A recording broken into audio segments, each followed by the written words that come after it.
믿기 힘든 일이 벌어졌습니다. LA 화재 사건으로 정신없는 틈을 타 강도와 범죄가 급증하고 있다고 하는데요. 그 중에서도 무기를 든 태국인 강도들을 상대로 맨몸으로 그들과 싸워 구급 물품을 지켜낸 한국인 청년이 화제가 되고 있습니다. 한국의 한 젊은이가 어떻게 그곳에서 영웅으로 불리게 되었는지 그 이야기 지금 시작합니다. 안녕하세요. 제 이름은 세라 첸이고 나이는 25살이에요. 저희 가족은 동네에서 작은 마트를 운영 중이에요. 처음에는 저희 가게가 그리고 이 재난이 우리 모두를 하나로 만들지 상상조차 하지 못했어요. 하지만 처음부터 이야기할게요. 23년 동안 제 부모님은 도시 외곽에 있는 럭키 코너 마트를 운영하셨어요. 화려하진 않았지만 그건 우리 마트였어요. 동네 사람들 대부분은 저희를 알았죠. 로드리게스 할머니는 매일 아침 커피와 신문을 사러 오셨고 고등학생들은 방과 후 간식을 사러 오곤 했어요. 근처 높은 건물에서 일하는 바쁜 직장인들도 빠른 점심이나 깜빡한 물건을 사러 들르셨어요. 그 마트는 단순한 가게가 아니었어요. 사람들은 그곳에서 이웃들과 만나고 소식을 나누며 도움이 필요할 때 도움을 받는 대화의 장이었죠. 제가 기억하는 가장 초기의 모습은 어머니가 선반에 물건을 채우실 때 저는 카운터 뒤에서 숙제를 하던 모습이에요. 신선한 커피 냄새와 문벨 소리는 제 인생의 사운드 트랙이었어요. 하지만 모든 것이 산불이 시작되면서 달라졌어요. 그날은 다른 더운 여름날과 같았어요.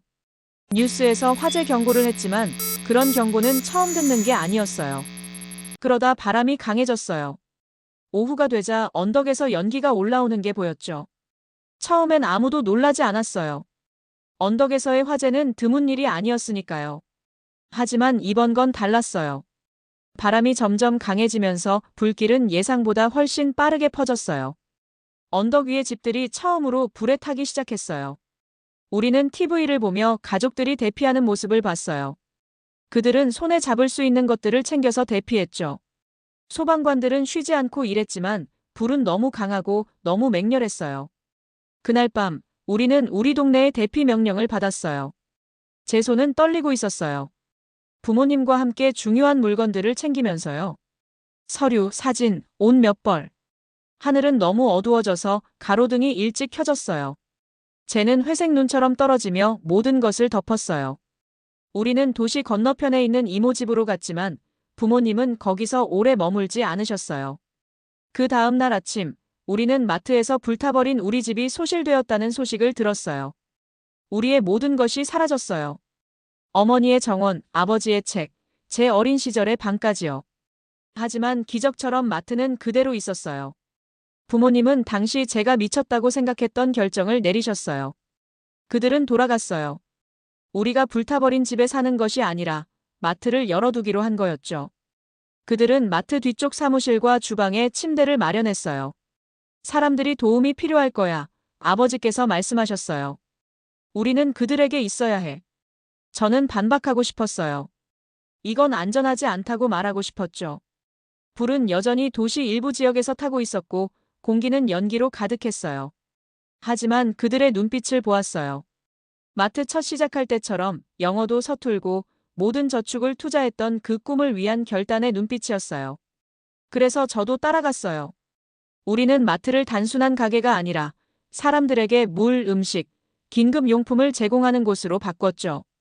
부모님은 팔아야 할 물건만큼이나 나눠주셨어요. 그들은 필요한 물건들, 어디에 머무는지, 누가 아직도 실종되었는지 목록을 작성했어요. 하지만 밤이 되면 우리는 뒤쪽 방에서 자려고 해도 긴장을 놓을 수 없었어요. 이제는 소리가 달라졌어요. 멀리서 들리던 교통소리와 동네 소음 대신 사이렌 소리, 불이 타는 소리, 때때로 먼 곳에서 떨어지는 소리가 들렸죠. 공기는 무겁고 단지 연기 때문만은 아니었어요. 그리고 소문이 돌기 시작했어요. 사람들이 대피한 지역을 노리는 약탈자들에 대해 속삭였어요. 어떤 가게 주인들이 그들의 가게를 지키려다 다쳤다는 얘기도 있었어요. 이상한 소리가 나면 깜짝 놀랐고 창문 밖 그림자는 위협적으로 느껴졌어요. 우리 마트는 그 블록에서 유일하게 열린 가게였어요. 사람들은 우리가 제공하는 물, 음식, 용품을 절실히 필요로 했죠. 그런데 그 물건들 때문에 우리는 목표가 될 수 있다는 생각이 들었어요. 문이 열릴 때마다 저는 공포에 몸을 떨었어요. 이 순간이 우리가 운이 다한 순간이 아닐까 하는 두려움이 들었죠. 하지만 부모님은 마트를 계속 열어두셨어요. 그들은 우리 이웃들이 지금 우리를 필요로 해라고 하셨죠. 저는 그들이 물을 나누고 연로한 고객들이 어두운 선반을 찾아가도록 도와주며 모든 것을 잃은 사람들에게 위로를 건네는 모습을 지켜봤어요. 저는 두려웠지만 자랑스러웠어요. 이 모든 파괴 속에서 우리 작은 마트는 폭풍 속 등대처럼 서 있었어요. 그저 앞으로 다가올 길고 어두운 밤을 안전하게 지킬 수 있기를 바랐어요. 그날 밤 마트의 뒤쪽 방은 그 어느 때보다 더 좁게 느껴졌어요. 엄마, 아빠, 그리고 저 셋은 화재로 집이 사라지기 전에 겨우 구해놓은 얇은 캠핑 매트 2개에 몸을 눕혔어요.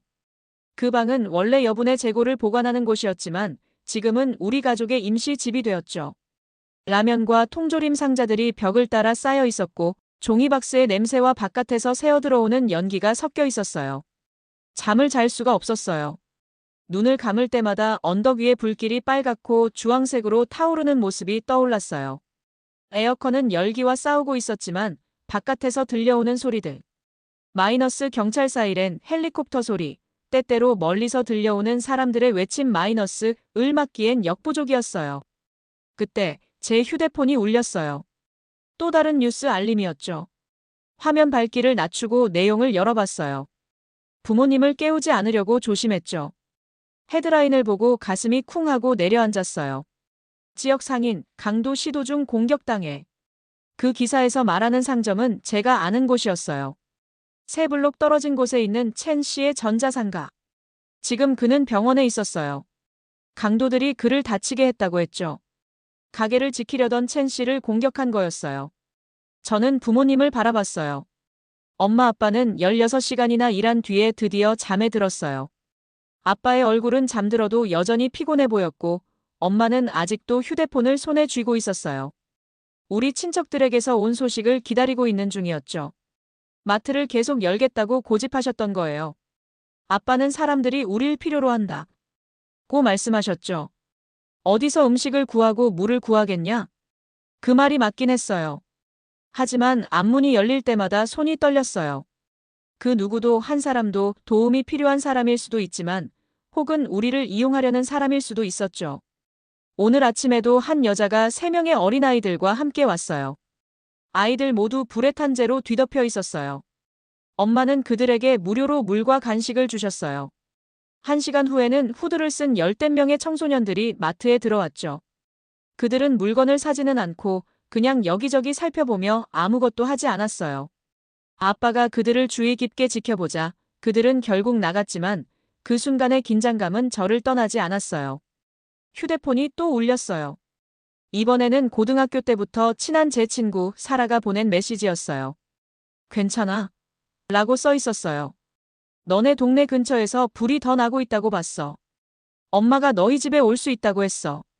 저는 빠르게 답장을 썼어요. 우리는 마트에 있어. 아빠는 안 나가. 그러고 나서 강도들이 올까 걱정돼. 라고 덧붙였죠. 사라는 바로 답을 보냈어요. 미쳤어. 거기서 나가야 해.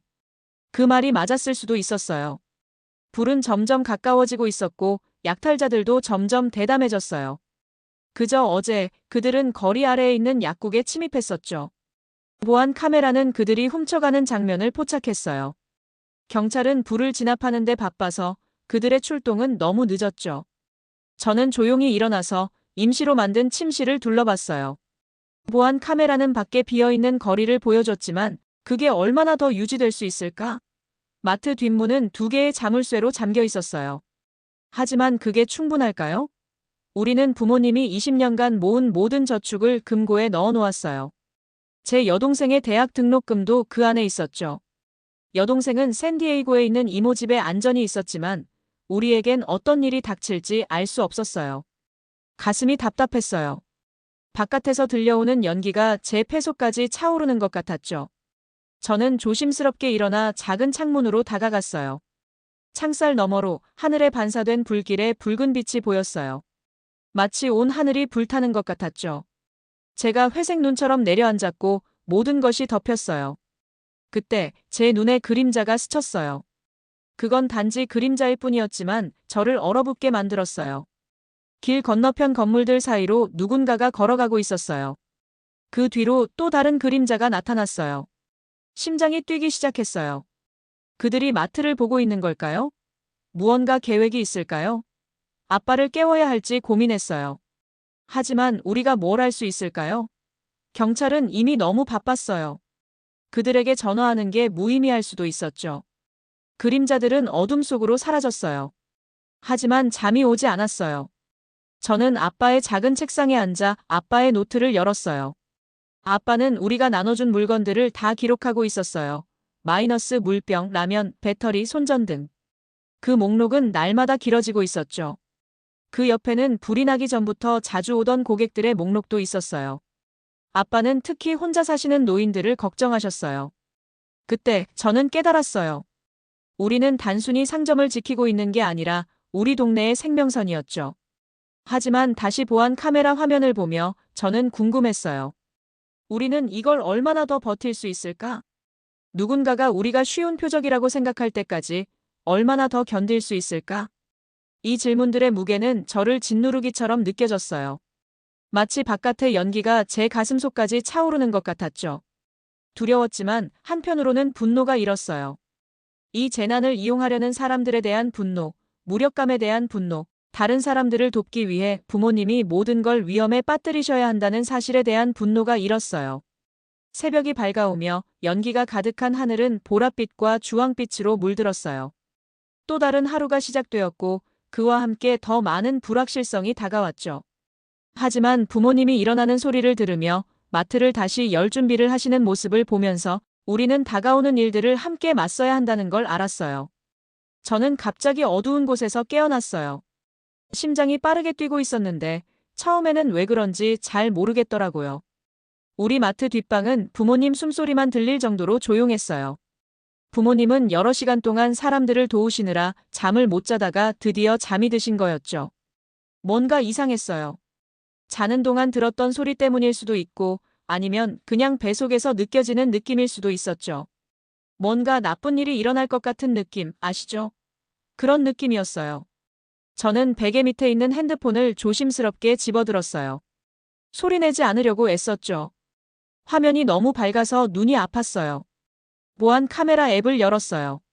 저는 손이 떨리면서 여러 카메라 화면을 살펴봤어요. 3명의 남자가 뒷문 근처에 서 있었어요. 얼굴을 낮게 가린 어두운 후디를 입고 눈에 띄지 않으려는 듯 조심스럽게 움직였어요. 그중 한 명은 긴 물건을 들고 있었는데 아마도 쇠파이프였을 거예요. 그들은 물건을 사러 온 게 아니었어요. 저는 소리치고 부모님을 깨우고 싶었지만 그게 상황을 더 악화시킬까봐 걱정됐어요.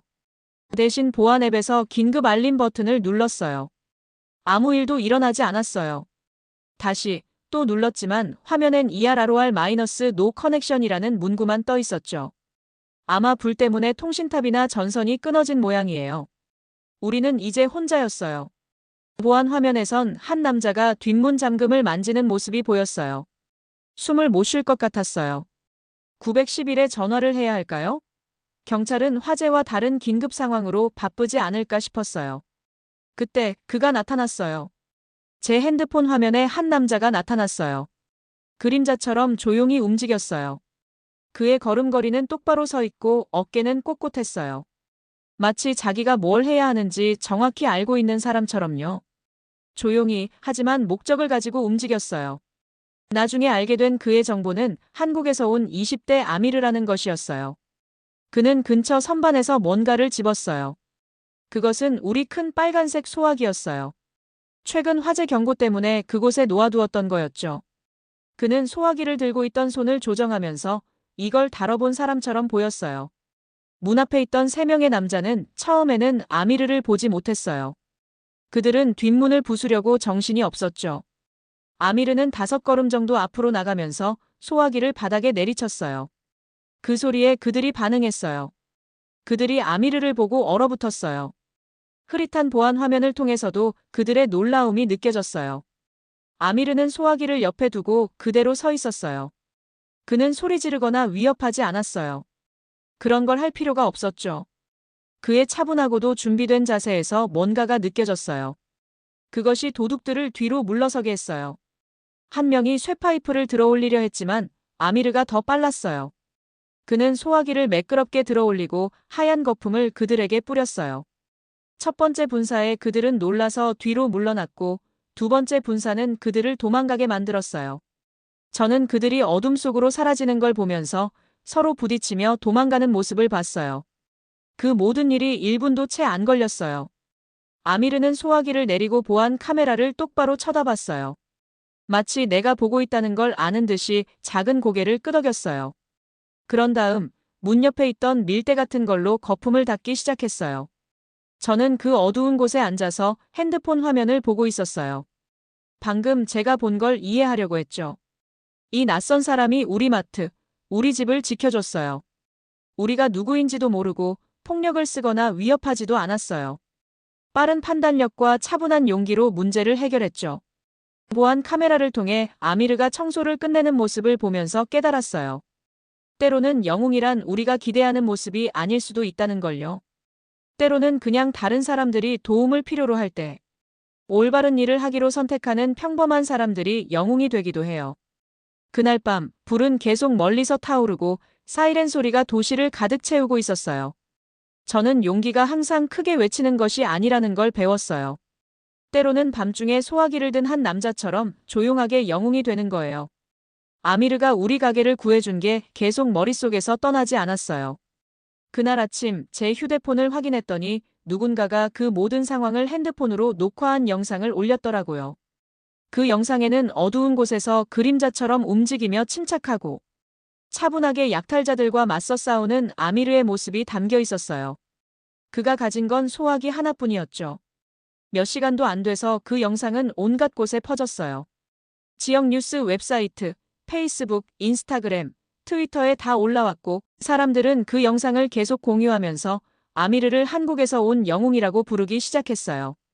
부모님도 그 영상을 보셨어요. 엄마는 눈물을 닦으시면서 아빠는 아무 말 없이 고개를 끄덕이셨어요. 그 모습에서 깊은 존경을 표현하신 것 같았죠. 영상 아래 달린 댓글들이 저에게 큰 감동을 주었어요. LA 전역에서 사람들이 아미르를 용감하다고 말하며 우리 공동체에 그런 사람이 더 필요하다고 했어요. 다음 날 오후, 아미르가 다시 우리 가게로 왔어요. 이번에는 혼자가 아니었어요. 그는 우리 거리에서 2명, 그리고 인근 동네에서 3명을 데리고 왔어요. 저는 2블록 떨어진 꽃가게를 운영하는 사라와 자동차 수리점을 운영하는 미겔을 알았고 나머지 사람들은 처음 보는 얼굴들이었어요. 그들은 우리 가게 작은 휴게실 테이블에 둘러앉았어요. 저는 그들에게 물과 커피를 가져다 주었고 그들은 이야기를 나누기 시작했어요. 그때 아미르가 우리에게 자신의 이야기를 들려줬어요. 그는 말이 부드럽지만 그 안에 많은 경험이 담겨 있었어요. 미국에 오기 전에 한국에서 저는 특전사로 군대에서 복무했어요. 아미르가 말했어요. 커피컵을 손에 쥐고 이야기하면서 말했죠. 그곳에서 배운 건 준비와 공동체가 가장 중요하다는 거였어요. 혼돈이 올 때 우리는 함께 서야 해요. 모두가 아미르의 말을 집중해서 들었어요. 평소엔 선반을 채우느라 바쁘던 아빠도 멈춰서 귀 기울였어요. 아미르는 자신이 받은 훈련, 위험한 상황을 읽는 법, 그리고 팀워크의 중요성에 대해 이야기했어요. 우리가 필요로 하는 건 그가 테이블 위 사람들을 하나하나 바라보며 말했어요. 동네 순찰이에요. 하지만 그냥 순찰이 아니라 조직적이고 훈련된, 그리고 헌신적인 순찰이요. 그 순간 방 안의 분위기가 바뀌었어요. 몇 분 전만 해도 서로 모른 사람들이었던 사람들이 각자 자신의 이야기를 나누기 시작했어요. 사라는 이틀 전 밤에 약탈자들이 자신의 꽃가게에 침입하려 했던 이야기를 했고 미겔은 어두운 후에 자꾸 자기 동네를 맴도는 의심스러운 차들을 봤다고 했어요. 모두가 두려웠지만 이제는 어떻게 싸울 수 있을지 알게 된 것 같았어요. 아미르는 우리 동네 지도를 꺼내서 그곳의 중요한 장소들을 표시했어요. 보호가 필요한 가게들, 문제가 생길 수 있는 어두운 구역, 순찰을 위한 안전한 경로들이었어요. 그의 군대 경험이 그대로 드러났어요. 모든 걸 세심하게 계획했어요. 우리는 3명씩 팀을 이루어서 일할 거예요. 아미르가 지도를 보며 말했어요. 각 팀은 4시간씩 근무해요. 무전기를 이용해서 서로 연락할 거예요. 그는 자신이 가져온 무전기 상자를 꺼내서 보여줬어요. 불로 인해 전화 서비스가 불안정하지만 이건 괜찮아요. 제가 가장 놀랐던 건 아미르가 이렇게 다양한 사람들을 하나로 모았다는 점이에요. 몇 시간도 안 돼서 우리는 지역사회의 거의 모든 사람들에게서 자원봉사자가 모였어요. 한국 교회 그룹도 참여했고, 히스패닉 상인들이 사람들을 보냈고, 재택근무하는 젊은 직장인들이 낮 시간대 근무를 맡겠다고 했어요. 심지어 영어를 거의 못하는 첸 씨도 30년 넘게 우리 거리에서 살면서 2층 아파트에서 순찰을 서겠다고 자원했어요. 저는 아미르가 모두에게 기본적인 보안 기술을 가르치는 모습을 지켜봤어요. 그는 어떻게 눈에 띄지 않게 순찰을 돌 것인지, 의심스러운 행동을 어떻게 파악할 것인지, 그리고 가장 중요한 건 가능한 한 대면을 피하는 방법을 설명했어요. 우리는 영웅이 되려고 여기 있는 게 아니에요. 아미르는 계속해서 말했어요. 우리는 서로를 지키려고 여기 있어요. 해가 지기 전에 우리는 첫 번째 순찰팀을 준비시켰어요. 아미르는 일정을 짜고 경로를 할당하고 우리 가게 뒷방에 운영본부를 마련했어요. 부모님은 자원봉사자들을 위해 커피 머신과 간식들을 기부하셨고 다른 가게 주인들도 의자와 손전 등 응급처치 키트를 가져왔어요. 그날 밤 첫 번째 순찰팀이 떠나는 모습을 보면서 저는 불이 나기 전에는 느끼지 못했던 감정을 느꼈어요. 희망이었어요.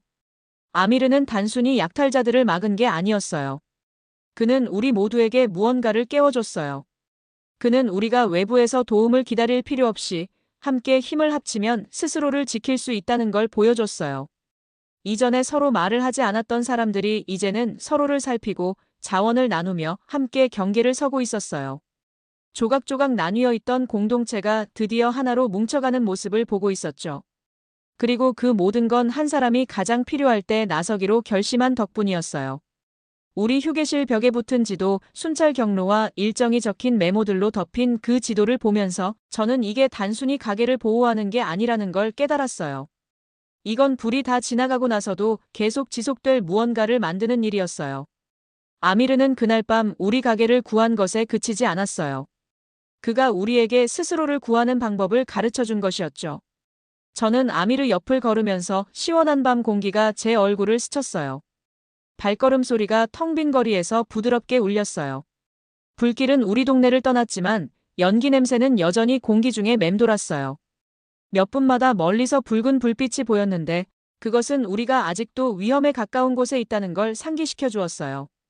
저는 손에 손전등을 들고 다른 손으로는 전화를 준비했어요.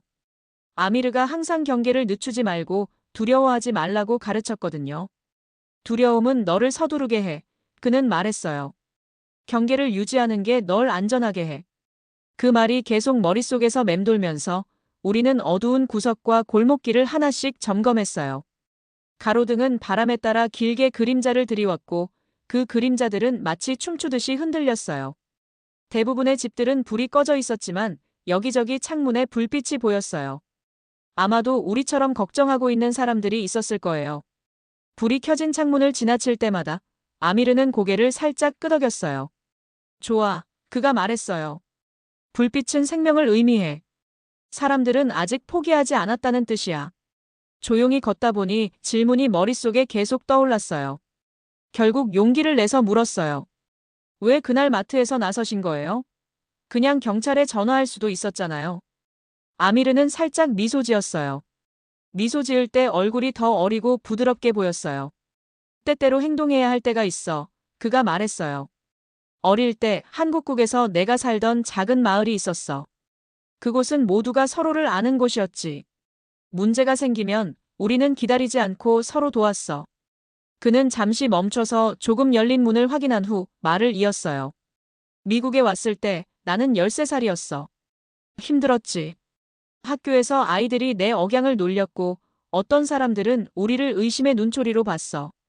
하지만 아버지가 내게 한 말은 잊을 수 없어. 새로운 집을 만드는 가장 좋은 방법은 그것을 만드는데 도움을 주는 거다. 라고 하셨어. 우리가 또 다른 모퉁이를 돌자 아미르는 제가 미처 눈치채지 못한 것들을 지적했어요. 어떤 집이 보안 카메라를 설치했는지, 어떤 곳이 너무 어두워서 더 나은 조명이 필요한지, 누군가가 문제를 일으키려 한다면 어디에 숨어 있을 수 있는지. 그는 군대에서 이런 기술을 배웠지만 이제는 그것을 우리 동네를 보호하는 데 사용하고 있었어요. 고등학교 졸업 후 나는 군대에 입대했어. 그가 말했어요. 많은 사람들이 놀랐지만 나는 뭔가를 증명하고 싶었어. 그들에게가 아니라 나 자신에게 말이야. 내가 강해질 수 있다는 걸, 내가 다른 사람들을 보호할 수 있다는 걸 증명하고 싶었어. 그때 갑자기 길을 가로지르는 고양이가 튀어나와서 저를 깜짝 놀라게 했어요. 아미르는 부드럽게 웃었어요. 강해진다는 건 두려움이 없는 게 아니야. 그가 말했어요. 두려워도 해야 할 일을 하는 거지. 우리는 지역 커뮤니티 센터를 지나갔어요. 지금은 불로 집을 잃은 가족들을 위한 임시 대피소로 사용되고 있었어요. 창문 너머로는 사람들 몇 명이 침대에 누워 있었고 그들의 소지품은 작은 가방에 담겨 옆에 놓여 있었어요. 아미르는 잠시 멈춰서 그들을 지켜봤어요. 이게 우리가 순찰을 도는 이유야. 그가 조용히 말했어요. 이 사람들은 너무 많은 걸 잃었어. 잠을 잘 때 그들이 안전하다고 느끼게 해줘야 해. 이제 달이 높이 떠 있었어요. 달빛이 은빛으로 모든 것을 다른 방식으로 비추고 있었어요. 그림자들은 더 깊어 보였지만 그 빛은 더욱 선명했어요.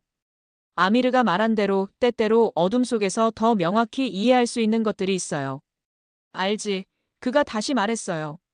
이 동네에 처음 이사 왔을 때 나도 다시 외부인처럼 느껴졌어. 그런데 어느 순간 깨달았어.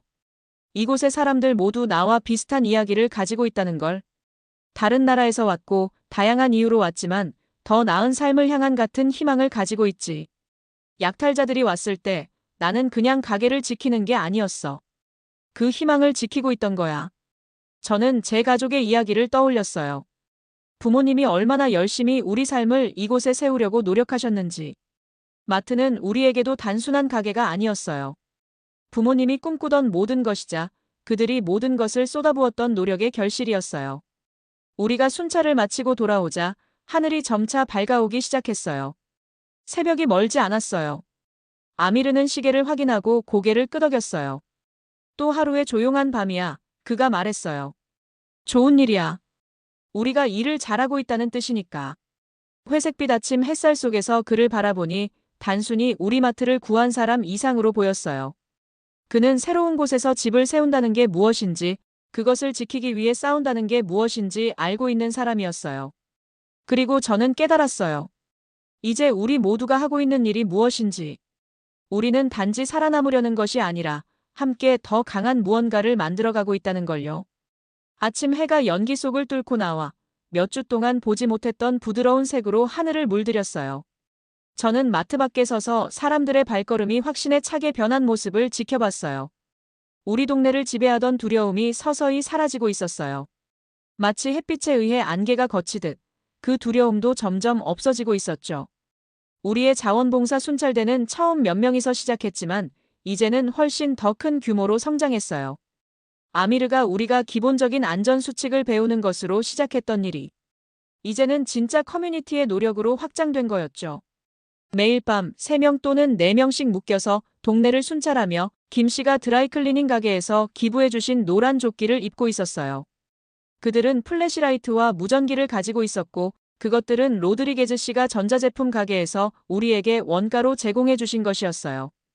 우리 동네에서 일어난 변화는 단순히 순찰을 하는 것에 그치지 않았어요. 이전에는 말도 한마디 안 하던 사람들이 이제는 함께 음식을 나누고 이야기를 교환하며 서로 돕고 있었어요. 김 씨 가족은 불에 옷을 잃어버린 사람들에게 무료로 수선 서비스를 제공하기 시작했어요. 로드리게즈 가족은 가게 안에 충전소를 마련해서 사람들이 사랑하는 이들과 연락을 할 수 있도록 도왔어요. 저희 부모님은 마트 일부를 임시 커뮤니티 센터로 꾸며서 사람들이 물건을 받으러 오거나 그저 대화를 나누러 올 수 있게 했어요. 어느 저녁 이웃의 인도 음식점에서 일하는 파텔 씨가 순찰 중인 사람들을 위해 대형 비리아니 솥을 가져온 걸 기억해요. 향신료 냄새가 공기 중에 가득 퍼졌고 곧 우리는 그곳에서 즉석에서 저녁 파티를 열었어요. 사람들이 각자 집에서 의자들을 끌어오고 누군가는 휴대용 라디오를 꺼내왔죠. 음악은 웃음소리와 대화와 섞여서 적어도 5가지 언어로 흐르고 있었어요. 이게 바로 커뮤니티의 모습이에요. 아미르가 그날 밤 저에게 말했어요. 그가 앞에 펼쳐진 장면을 가리키며 단지 함께 살아가는 것이 아니라 진짜 함께 사는 거죠. 마트는 더 이상 그냥 상점이 아니었어요. 이제는 사람들이 잃어버린 애완동물에 대한 공고를 올리고 일자리 기회를 나누고 필요한 사람들에게 빈 방을 제공하는 곳이었어요. 입구 근처의 게시판은 영어, 스페인어, 한국어, 아랍어로 된 다양한 색깔의 전단지들로 가득했어요. 누군가는 큰 글씨로 우리는 함께 강하다라고 써놓았죠. 약탈자들은 다시 돌아오지 않았어요. 어쩌면 우리의 순찰대에 대해 들었거나 아니면 우리가 얼마나 단합했는지를 본 걸지도 몰라요. 하지만 진짜 승리는 단지 그들을 막아낸 것에 있지 않았어요. 우리가 그 두려움을 힘으로 바꿔낸 것이 진정한 승리였죠. 저는 동네 곳곳에서 작은 변화를 보기 시작했어요. 원래는 영역 표시처럼 그려져 있던 그래피티가 이제는 우리의 다양성을 기념하는 벽화로 대체되었어요. 아이들이 돌을 던지던 빈터가 이제는 커뮤니티 정원이 되어 각자 자국의 채소들을 기르고 있었어요. 사람들끼리 인사를 나누는 방식도 달라졌어요. 우리는 이제 빠른 고개 끄덕임이 아니라 진짜 대화를 나누게 되었어요. 아미르의 영향력은 우리의 옆 동네를 넘어갔어요. 다른 커뮤니티들이 그에게 순찰 시스템을 세우는 방법에 대해 조언을 구하기 시작했죠. 아미르는 항상 말했어요. 그건 단지 안전을 위한 게 아니에요. 사람들을 하나로 묶는 것이죠. 그는 가장 강한 울타리는 서로 이름을 아는 이웃들이 만든 울타리라고 항상 강조했어요. 화재가 난 지 한 달 후, 우리는 동네 축제를 열었어요. 거리에는 테이블들이 늘어져 있었고, 각기 다른 문화의 음식들이 가득했어요. 아이들은 함께 놀면서 부모님 고향의 게임들을 가르쳐 주었어요. 어른들은 의자에 앉아 미국에 오게 된 이야기와 손자, 손녀들을 위한 꿈을 나누었죠. 주위를 둘러보며 저는 그동안 얼마나 많은 변화가 있었는지 놀라움을 금치 못했어요. 우리를 위협했던 화재가 오히려 소중한 무언가를 만들어냈어요. 그것은 단순히 집을 다시 세운 것이 아니라 우리가 진짜 커뮤니티로서 누구인지 다시 알게 된 기회였어요. 우리는 서로의 차이가 장애물이 아니라 달이라는 걸 배웠어요. 각기 다른 관점들이 우리의 토대를 더 튼튼하게 만들어 주었죠. 저희 부모님의 마트는 여전히 그 중심에 있었고 그 창문은 아이들이 그린 소방관, 자원봉사자들, 그리고 아미르의 그림들로 장식되어 있었어요. 하지만 진짜 우리 커뮤니티의 중심은 어떤 건물이나 프로그램 속에 있지 않았어요. 그것은 우리가 쌓아온 연결, 얻은 신뢰, 그리고 이해 속에 있었죠. 그날 저녁, 저는 해가 지는 모습을 보면서 하늘이 이제 더 이상 위협적으로 느껴지지 않는 색으로 물들어가는 걸 보았어요. 그 순간, 저는 때때로 가장 힘든 상황이 사람들에게 가장 좋은 면을 드러낸다는 생각을 했어요. 화재는 우리에게 많은 것을 빼앗았지만 그 대신 우리가 잃은 것보다 더 값진 선물을 주었어요. 그것은 바로 우리 집뿐만 아니라 커뮤니티로서 우리가 누구인지 재건할 수 있는 기회였죠. 그리고 그게 바로 우리가 잃은 것보다 더 소중한 선물이라는 걸 깨달았어요.